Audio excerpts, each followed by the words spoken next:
No other medium is able to spirit someone away to another world as well as comics. Creatives have been trying their hand conjuring all sorts of weird and wonderful realities for nearly a century, and most, if not all, have managed to succeed in whisking readers away and immersing them in a fully developed, intricate, and captivating mythos. Of course, there's a delineation to be made here. There are great comic book universes that sustain multiple mythologies, as well as individual worlds that feature within those realities. So, I'm Yoon from What Culture Comics, and here are 10 insanely detailed comic book worlds that blew fans' minds. Number 10, the Dakotaverse, Milestone. Milestone Media's Dakotaverse may have ultimately joined the DC universe years after its creation, but it's still a unique and beloved wing of the publisher's arm all the same. Created by the late great Dwayne McDuffie along with co-founders Derek Tingle, Denise Cohen, and Michael Davis, Milestone shone a spotlight on marginalized voices at a time when the industry was really quite ambivalent towards the topic. From Milestone emerged characters like Icon, Rocket, and Static, the latter of whom went on to star in a cult favorite cartoon in the early noughties, also co-produced by McDuffie.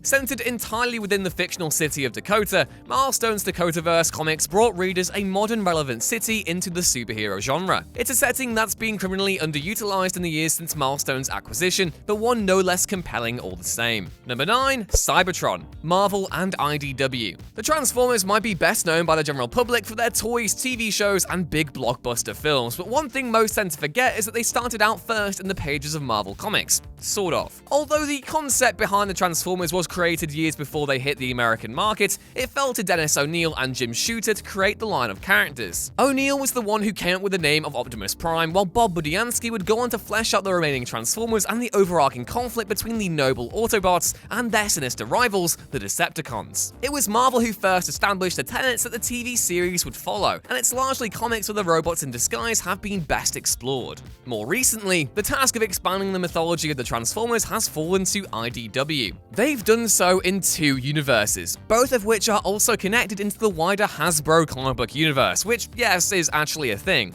and Transformers fans will waste no time at all in singing its praises. Number 8, Green Lantern, DC. The Green Lantern mythos is effectively DC's very own version of Star Wars. Storylines are epic and all tend to lean into some of the more zany elements of the sci-fi genre. Factor in an entire core full of brilliant space cops to choose from, and it's little wonder that Green Lantern and its surrounding titles have sustained themselves for as long as they have. The Green Lantern line of comics spans the entire DC universe, from Sectors 2814, where Earth is, to 3600. In that sense, it might be considered cheating to include them in a list of the best comic book worlds, but in terms of building a recognizable organization and style of story, DC's Green Lantern books are second to none. It's just one of those comics and mythologies so rich that writers and artists are practically able to cover whatever kind of territory they wish to within its pages. We've seen procedural Green Lantern comics, big expansive stories surrounding conflict between different forces, and even interpersonal tales of ring bearers coming to terms with their newfound responsibility.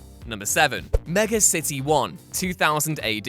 Regardless of the fact that Judge Dredd tends to be misconstrued literally all of the time, satire, folks, it's satire. One thing anyone can appreciate is how vibrant the comic's dystopian setting actually is. Forged in the fires of nuclear Armageddon, the mega cities of 2000 AD are crime-ridden and imposing. Readers can thank the late Carlos Ezquerra in pioneering Dredd's dystopian locale, as it was his initial sketches for the comic that forced a rethink from setting Dredd in a future version of New York and shifting it to a whole other kind of city. But why is Mega City so captivating? What sets it apart from the deluge of dystopias that populate the medium? Well, for one, stylistically, the megalopolis is all-encompassing. It represents the be-all and end-all of life on the eastern seaboard. Then there's the social and judicial framework sported within its towering buildings. The judges are feared and operate with no oversight whatsoever. They represent a horrifying fascistic future of what a police state could become, and it's from that premise that the comic extracts its appeal, inverting the image of the hero into something more horrifying. Number 6, Fables, Vertigo. Bill Willingham's Fables comic gained mainstream recognition in 2013 with the release of Telltale's The Wolf Among Us, but comics fans have known for a while now just how great the world the writer constructed is. Taking the fables and folklore stories of centuries past and giving them a modern makeover, Fables brings readers to a world where myth and reality coexist. The likes of Snow White and the Big Bad Wolf, named Bigby Wolf in the comic,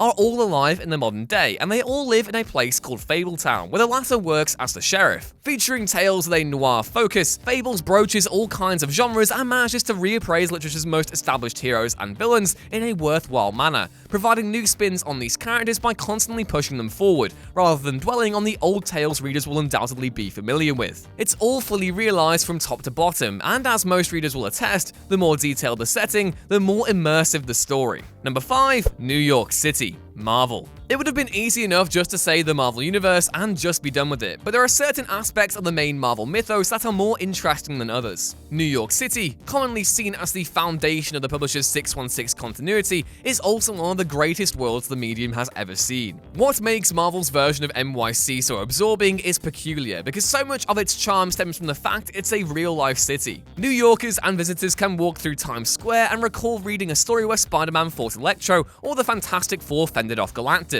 There's a charm to setting these stories in a real-life locale that almost legitimizes them in a very strange way. But of course, let's not pretend that Marvel's version of New York isn't distinct from the real thing. The ratio of heroes per block is probably bonkers, and the fact that this New York can sustain so many different kind of tones and moods is also curious, but no Marvel fan would change it for the world. Number 4. The 10 Realms. Marvel again. If Jack Kirby had a key hand in developing Marvel's New York, then he was instrumental in laying the foundations of the 10 Realms. Kirby, Larry Lieber, and Stan Lee co-created Thor in 1962, and kickstarted one of the most compelling worlds in the entire comic book medium. First, there was Asgard, then Jotunheim and Nidavellir, and then countless others thereafter. Thor combines the worlds of science and magic to impart something truly special, that transcends just ordinary myth and legend. Yeah, Marvel has the Vikings to thank for this particular world, but the way it's been realized over the last 5 decades has been nothing short of spectacular, with each realm retaining its own unique look, flavor, and tone.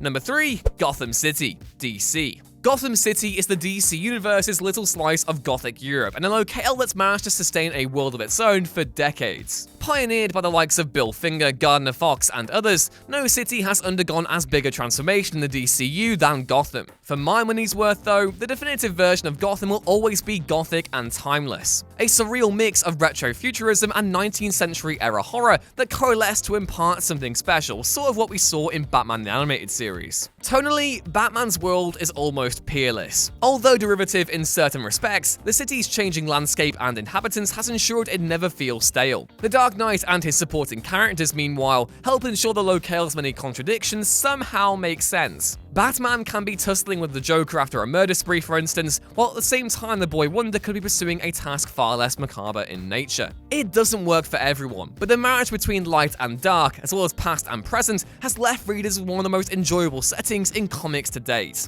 Number 2. The Hellboy Universe. Dark Horse Comics. The world of Mike Mignola's Hellboy is, by all means, one of the greatest ever conceived. The fact it's been the subject of so many different adaptations since only being introduced 25 years ago is impressive in itself. But it's the fact the material in question is consistently fascinating that distinguishes the Mignola-verse of titles over others in the medium. Hellboy and its surrounding comics are quintessentially gothic. They also operate under a fixed linear timeline. Characters age, history progresses, and there's a beginning, middle, and an end. Compared to the sliding timelines of the Marvel and DC universes, it ends up being a major breath of fresh air, with that element of finality reiterating the importance of each story. So much of Hellboy's story is told through visuals alone, and the writer/artist's understanding of old myth and legend ensures it remains authentic from start to end. And number 1, the fourth world, DC.